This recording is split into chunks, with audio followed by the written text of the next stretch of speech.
Mr. Speaker, in March of 2024, the government launched the Red Tape Reduction Consultation with a clear purpose: to hear directly from the people of Bermuda on how we can modernize government, improve service delivery, and reduce bureaucratic barriers that hinder business development and economic activity. We received over 100 submissions with various suggestions for government ministries and departments. These were then shared with the relevant ministers when working with their teams to implement them. In this year's budget statement, I provide a brief overview of the government's progress. I confirm that since the consultation closed, the government had launched pay.gov.bm, enabling residents to pay for parking tickets online, revamped online services section of the government's website to offer simplified navigation, easier digital application access and submissions, online payments, and improved search capabilities, introduced socialinsurance.gov.bm, where residents can now submit applications for pensions, contribution records, name changes, and benefit claims. Initiated Phase 1 of the enhanced digital applications for the Transport Control Department via forms.gov.bm, including online applications for project ride instruction approvals, tints and signage exemptions, license fee exemptions, and vehicle importation and replacement forms. I rise today to further update this Honorable House and the people of Bermuda on the government's red tape reduction consultation progress. In particular, the progress made from the public within the Ministries of Tourism, Transport, Culture and Sport, Economy and Labor, Cabinet Office and Digital Innovation, and the Ministry of Health. First, the Ministry of Tourism and Transport, Culture and Sport. Mr. Speaker, the submissions from the Ministry of Tourism and Transport, Culture and Sport mainly center around the desire for more transport control department services to be accessible online, simplifying licensing process and reducing waiting times. Building on this digitization efforts, I'm pleased to share that Phase 2 of the enhanced digital applications at the Transport Control Department will go online on Monday, July 14th. This next phase will introduce additional online services, including applications to reclassify a registered vehicles category, a digitized classic motor car application for vehicles 25 years or older, and a simplified process for obtaining Sporting Association trailer permits. These upgrades will further streamline the customer experience by reducing the need for in-person visits, improving communication, and providing applicants with tailored guidance, regular updates, and estimated response times. By moving more services online, the ministry is making it easier and more efficient for residents and businesses to navigate essential transport services. There have also been other meaningful strides reducing red tape regarding vehicle inspections. As of January 2025, the ministry has implemented a revised vehicle examination policy focusing exclusively on critical safety elements such as brakes, tires, and lights, and removing cosmetic issues like faded paint or minor surface rust as grounds for failure. Moving to the Ministry of Economy and Labor, Mr. Speaker, the red tape reduction consultation produced numerous submissions related to immigration processes and employment policy. I'm pleased to report the Department of Immigration has advanced its comprehensive digitalization project with steps having already been taken or underway.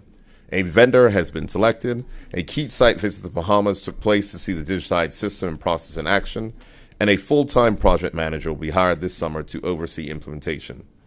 This project will streamline processing, improve transparency, and ultimately create a dashboard that allows applicants to track the progress of their submissions, which is one of the most common requests received in the consultation. Mr. Speaker, the need for clearer and more accessible work permit policies was another frequent point raised. On June 5th, the Department of Immigration published a revised work permit policy.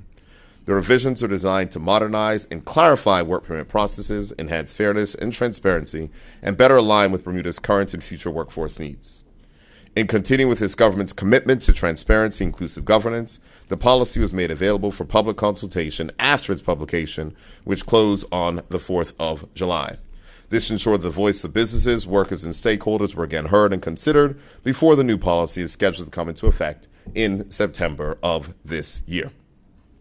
Mr. Speaker, the digitalization of immigration services and the updated work permit policies are foundational steps toward a more efficient and accessible system that better serves the needs of businesses, workers, and families. Moving to the Ministry for the Cabinet Office and Digital Innovation. Mr. Speaker, the Ministry for the Cabinet Office and Digital Innovation has played a key role in driving improvements in customer service and streamlining government operations in response to the red tape reduction consultation. To further improve service quality, automated customer feedback forms were launched, are now being monitored with corrective actions taken when necessary.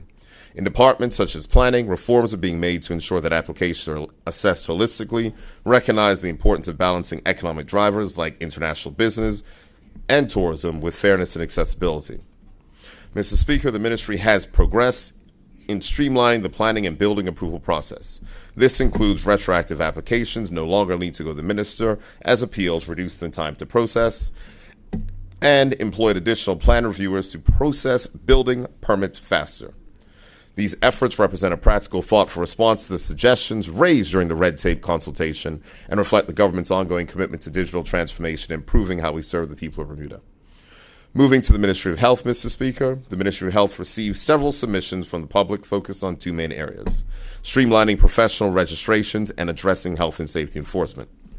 Mr. Speaker, the Bermuda Health Council is progressing work on new electronic systems for professional registration, and these improvements will help ease administrative burdens by providing more seamless submission and review process. Submissions were also received calling for the streamlining of occupational health and safety inspections.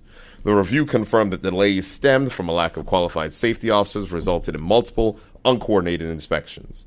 The ministry has responded by recruiting for vacant posts with the goal of reestablishing routine joint inspections with agencies such as the Department of Environmental and Natural Resources and the Bermuda Fire and Rescue Service to reduce red tape and to improve efficiency. These changes ensure the ministry can meet its mandate while delivering services more efficiently to the public. Mr. Speaker, the overwhelming message in the red tape reduction consultation was clear. There is a strong desire for better efficiency, responsiveness, and modernization in government processes. This wasn't just an exercise in listening, it was a commitment to act. We have taken action to make government work better, and we will continue to improve processes throughout the government. Thank you, Mr. Speaker. Thank you, Mr. Premier. Would you like to do your second statement? Thank you very much, Mr. Speaker.